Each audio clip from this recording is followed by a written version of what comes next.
So not long to go now until we get to see Ghostface back in action. So I'm going to be seeing Scream 6 on Wednesday. So look out for my spoiler and spoiler-free review out probably Thursday. So some people got to see it really early, jealous. So I've been looking at Twitter and thankfully all the reviews seem to be really positive. So I'm going to do a ranking video of all my favorite Scream movies, which ones are my favorite, which one comes in last, which I think if any of you have been on my channel for a while, you probably know which one is going to be last, but that will come out tomorrow, my ranking video, so look out for that. And please like, subscribe, you know the drill by now. It really helps my videos out in the algorithm. So anyway, let's check out these reviews. So we have Mark Daniels saying Scream 6 is a tense thrill ride and it's the best sequel in the series. Moving the action to New York City brings added tension to the story, which is good because that's one thing I was a little worried about. That transition from small town to big city. So everybody seems to really be enjoying that and thinking that it adds something to the story. It brings a new dynamic to the story rather than changing it all completely. So the core four and a diabolical new killer add some fresh blood to the franchise. But Courtney Cox versus Ghostface is legendary. Yeah, that should be really fun. I can't wait to see those two face off. So from Adam we have shocking, violent and fun. Jenna Ortega does it again. A wild edging of your seat thriller that beats you... Okay, a little graphic. That this just isn't another slasher. It's one of the best horror films ever. Wow, a fitting and setting up what's next. So yeah, once again, high praise. So Scream 6 starts gory and stays gory. The kills, and there are a lot of them, are all brutal. There's a tension and grime that comes with the New York setting, and the core four make the series their own. Still plenty of legacy without having to rely on nostalgia. Bloody good.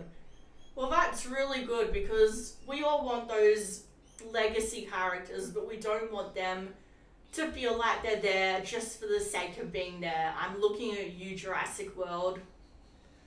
You know, we want them to actually add to the narrative, not just be there just to be like, oh, hey, it's those people, you know? So it feels like they're doing that. They're honoring what came before, like focusing on the new chapter. So a lot of people seem to be saying that it's very brutal, it's very violent, and that seems to fit in with the whole New York City setting, because I think Charlie was the most violent Ghostface that we've had so far. So this guy could dethrone him and be the next new and most violent Ghostface. Well, he definitely looks athletic enough to be that way, because the way he leapt over that sofa to attack Gale definitely shows that he's a very strong individual. So Scream 6 had me blown away. The opening kill was amazing. That's something that I've heard a lot, that the opening kill is meant to be really, really good.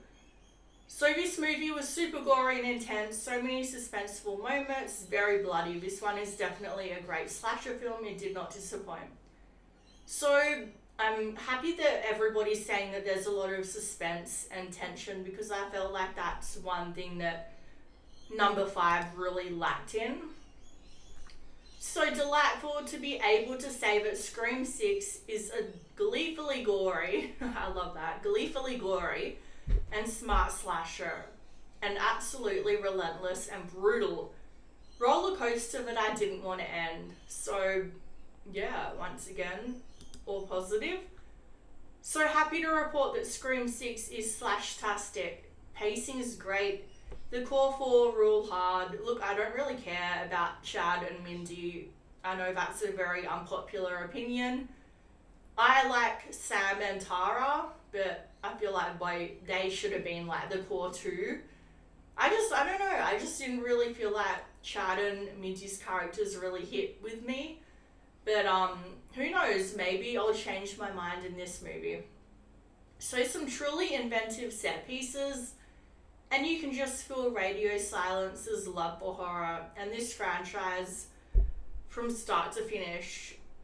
So yeah, everybody seems to be saying that Radio Silence did a really good job with honouring Wes's legacy, and it seemed to be something that really shone through in the movie, how much they loved horror movies themselves. And you can really tell when a director genuinely loves the sort of movies that they're directing. So yeah, it looks really good. I can't say that I've even seen one single bad review so far. So I'm a little hesitant because sometimes it does seem like that first wave of reviews when new movies come out that everybody's really excited for. They're always positive, that first wave.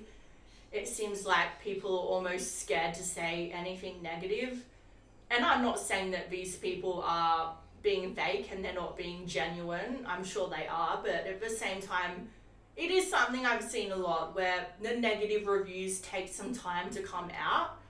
And yeah, I'm hoping that this really will be as amazing as everybody is saying, but when I don't see even one single negative review on the whole of Twitter, which is basically the most negative place on planet Earth, I get a little bit suspicious. So anyway, I'm going to go in with my hopes high. So like I said, look out for my ranking video tomorrow and my spoiler and spoiler-free reviews on Thursday. So please subscribe if you want to see those, or just give me a like. Thanks, guys.